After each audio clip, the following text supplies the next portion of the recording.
मशाल को, इस शमा को एक के बाद दूसरे को देते रहे। यहाँ तक कि जब 1908 में खुदीराम बोस ने किंग फोर्ड की हत्या के जुर्म में हत्या की और उसके बाद जब उन्हें फांसी की सजा दी गई तो उसके बाद इस आजादी की ज्वाला और भड़क उठी।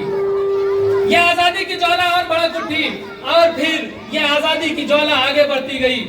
आज हम पूरे 100 साल होने को हैं जब काकोरी कांड की यादगार मना रहे हैं। आपको प्यारे बच्चों, आपको मालूम है ये काकोरी कांड क्या था?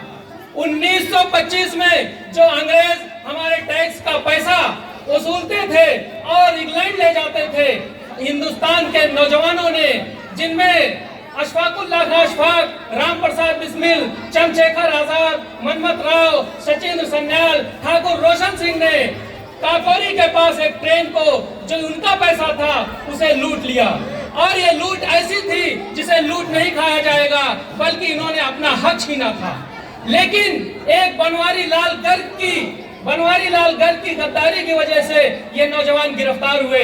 जब अशफाकुल्लाह खां अशफाक को फैजाबाद जेल में फांसी दी जा रही थी तो उस वक्त अशफाकुल्लाह खां अशफाक ने यही कहा था कि कुछ आरज़ू नहीं है आरज़ू तो ये है, रख दे कोई जरा सी खाके वतन कफन में। और राम प्रसाद बिस्मिल ने से जब ये पूछा गया कि आपकी आखिरी ख्वाहिश क्या है, तो उन्होंने सिर्फ यही कहा था कि मेरा रंग दे बसंती चोला, और हम सिर्फ आजादी की ख्वाहिश करते हैं, यही हमारी आखिरी ख्वाहिश है। ये आजादी की शमा आगे बढ़ती गई, आजादी की मशाल आगे बढ़ती गई। और जब ये आजादी की मशाल खुदीराम बोस, सरदार भगत सिंह और चंद्रशेखर आजाद, अशफाकुल्लाह खां अशफाक से होते हुए चौरी चौरा कांड, असहयोग आंदोलन, साइमन कमीशन का विरोध, रॉलेट एक्ट का विरोध, जलियांवाला बाग हत्याकांड से होते हुए आज वो दिन आ गया कि 15 अगस्त 1947 हमारा देश आजाद हो गया। हमारा देश आजाद हो गया। आइए हम इस देश की जो अस्मिता है, जो इस देश की रक्षा है, इस देश की जो उन्नति है, उसको मिलकर एक शपथ लेंगे। मेरे दोस्तों, पंडित ब्रिजनारायण जगबस ने कहा था, गौतम ने आबरू दी महमूद कोहन को, सींचा लहू से इसको, राणा ने इस चमन को, अकबर ने जामे उल्फत बख्शा इस अंजुमन को, सरमद ने इस जमीन पर सदके किया वतन को। सब शूरवीर अपने इस खाक में पिना है, ये छूटे हुए खंडहर हैं या इनकी हड्डियां हैं। मेरे बच्चों, मैं आपको सिर्फ 3 पैगाम देना चाहता हूँ। पहला पैगाम मेरा आपसे ये है, पहली इल्तिजा मेरी आपसे ये है कि आप अपने हाथों में सिर्फ एक चीज, आपके हाथों में हमेशा कलम रहनी चाहिए। क्योंकि ये कलम वो है कि अगर ये कलम ना होती तो ना आपके वेद पुराण होते, ना उपनिषद होते, ना तौरेत होती, ना ज़बूर होता, ना इंजील होता, ना कुरान होता, ना रामायण होता, ना वेद अवेस्ता होता, ना दास कैपिटल होती, ये अगर कलम ना होती। इसलिए आप इस कलम को याद रखिए, ये कलम अगर बिकता है तो रात फिर जहर होती है। और याद रखिए, ये कलम अगर किसी जाहिल के हाथ में आता है, ये कलम अगर किसी जाहिल के हाथ में आता है तो ये जाहिल तो अन्याय हो जाता है, नाइंसाफी बढ़ जाती है। शायर ने कहा था कि दस्ते जाहिल में सिमट आते हैं जब लालू बहर सामने आते हैं, जब इसके सामने आते हैं, जब जुल्म जफा के लश्कर नाश करते हैं दुनिया में बहुत तीर तरफ, तब कलम उठता है अल्फाज की फौजें लेकर, नफरते जुल्म जफा तोड़ दिया करता है, बढ़ के तारीख का रुख मोड़ दिया करता है। दूसरा पैगाम ये देना है मेरे बच्चों, दूसरा पैगाम जो आपको हमें ये देना है कि आपको अपने लफ्जों पर, अपने शब्दों पर कंट्रोल करके चलना है। क्योंकि शब्दों के बारे में यह कहा जाता है कि आप अपने अच्छे शब्दों से लोगों को अपना मुरीद भी बना सकते हैं, लेकिन आपके अंदर जो जबान दी गई है, अल्लाह ने जो जबान दी है, याद रखिए कि जबान में हड्डी नहीं होती, लेकिन आपकी हड्डी तोड़वाने की शक्ति रखती है।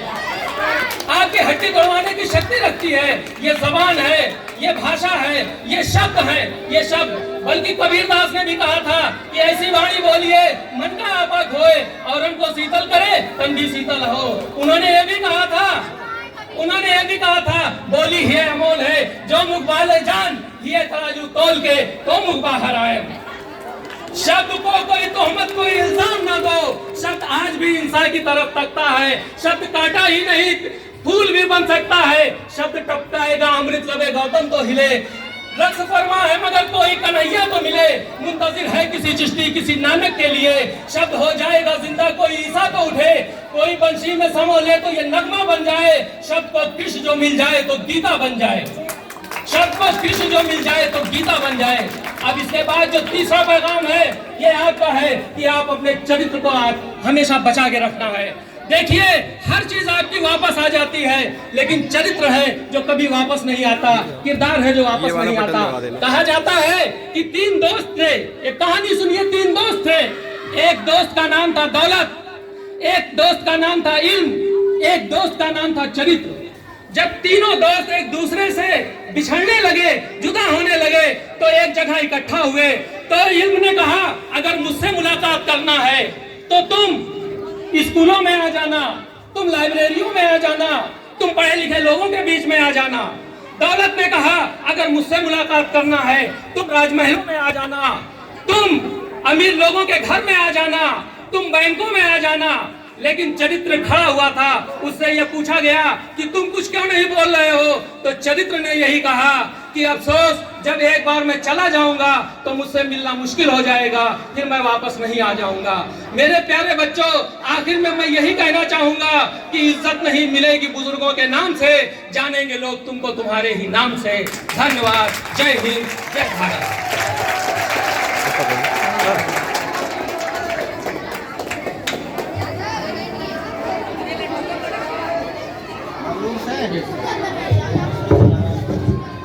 प्यारे बच्चों, देखिए चेयरमैन साहब यहाँ